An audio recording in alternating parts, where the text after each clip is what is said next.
I had a fabulous Christmas party yesterday in my neighborhood. It was just wonderful meeting all the neighbors and people that we've known for years.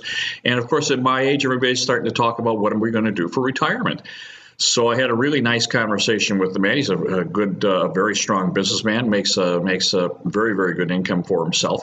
And he's put together a nice stock portfolio. And he's wondering, now that I'm getting to an age where I want to retire, how do you go ahead and pay for all your expenses without depleting your stocks? I mean, this is a question, and of course, one of the age-old secrets, of course, is you never spend your capital. You can spend the earnings off your capital. That certainly is acceptable, but you never spend your capital. So if you have no earnings on your capital, you still have, even if your life is free and clear and everything that you own is cash, you still have expenses. It's an unfortunate thing. You still have to run your life.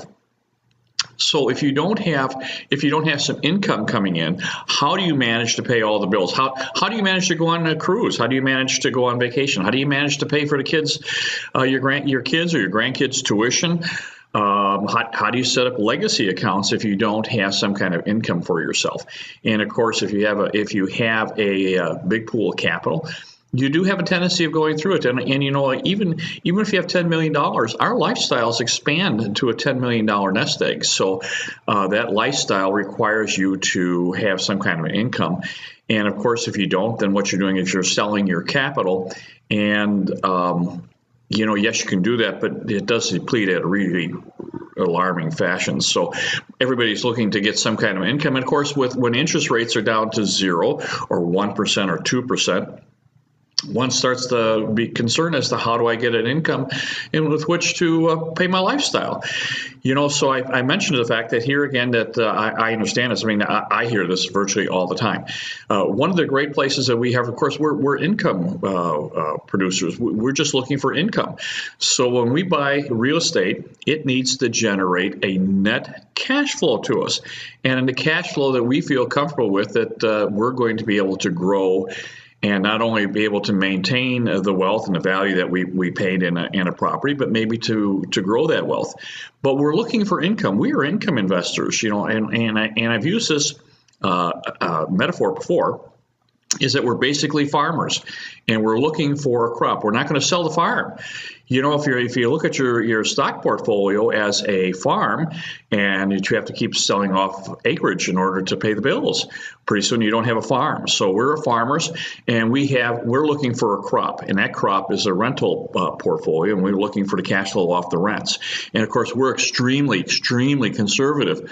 Not only is it because of the economic environment, we think that we're probably getting close to the end of a business cycle. We're also thinking that we have an extremes in a stock market cycle at this point and coming to the end of a bond cycle. So, gosh, there's all kinds of red flags for us. But the money that I deal with and most of my clients that are concerned with is pretty sacred money. This is money that they put together over a lifetime. This is like life savings. This is the nest egg. This is their retirement funds.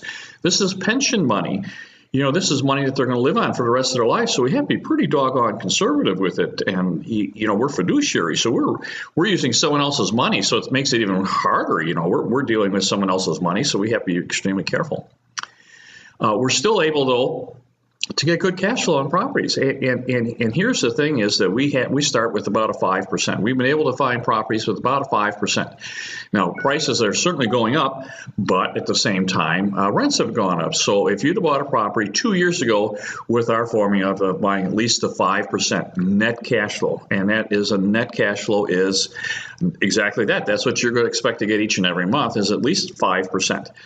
So we grow it, and we've been growing rent at 8 to 10% a year. So if you bought 2 years ago and had a net cash flow of 5%, you're probably enjoying 8, 9, 10% now. Some people have actually broken into double digits in just 2 years and two rental cycles. And that's pretty wonderful. So we're able to get a pretty nice cash flow. So if you put $50,000 down, I'm sorry, $1 million down, $1 million down, you're going to get $50,000 your first year. We're going to grow the rent.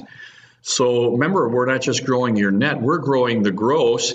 And of course, a lot of these are fixed expenses. So once we start growing the gross rent, why that reflects pretty strongly into your net. So if you'd have gotten $50,000 off $1 million invested 2 years ago, you're probably looking 70,000, 75,000 a year later, and we're pushing probably 85, 90,000 2 years out. So this is what we're looking to do. And of course, what happens is it maintains your nest egg. We're maintaining that farm, and all we're doing is really growing the crops. Now, here again, can we have a bad year? Of course we can. I mean, we're not immune to problems. But what we're doing is sometimes you have a great crop, sometimes you have a bad crop, but we always have a crop. We always have money coming in. So that's really what we're doing. And of course, we're dealing with sacred money. So, we take as low a risk as we possibly can. So, there's lots of ways to do this. I'd be really leery of someone who says, oh, yeah, we can get you 10 or 15% first year. Maybe. I hear that all the time. We've got this magic formula that we can do that, and we're leveraging. Great. If you can do that, that's fine. Maybe you want to take a portion, small portion of your portfolio and do that. We are just not that way. We are extremely conservative and very, very careful with the money that's entrusted to us. So we can, for the most part, get most retirees a minimum of 5% return on their cash. So you put $1 million, you get 50 grand back, and then we're going to grow that. So I think that you'll be happy with that. And, so here we are. So, come in and sit down with us and talk with us and tell us what your goals are. Some people don't care. Say, I've got no kids. I don't care. I've got $10 million in the stock market, and we're just going to spend it. Over 30 years, I've got $300,000 in per year to spend. I'm happy with that. Okay, well, that really works for you. If you have a family, though, most of the time you don't want to do that. So that's typically not what happens. So, hey, listen, I'm here in Scottsdale. I have a staff. We're here to help you any way we possibly can. This is what we do, and I understand. Been there, done that. So my very, very best to you, and call us if you need us. Thank you so very much. Bye-bye.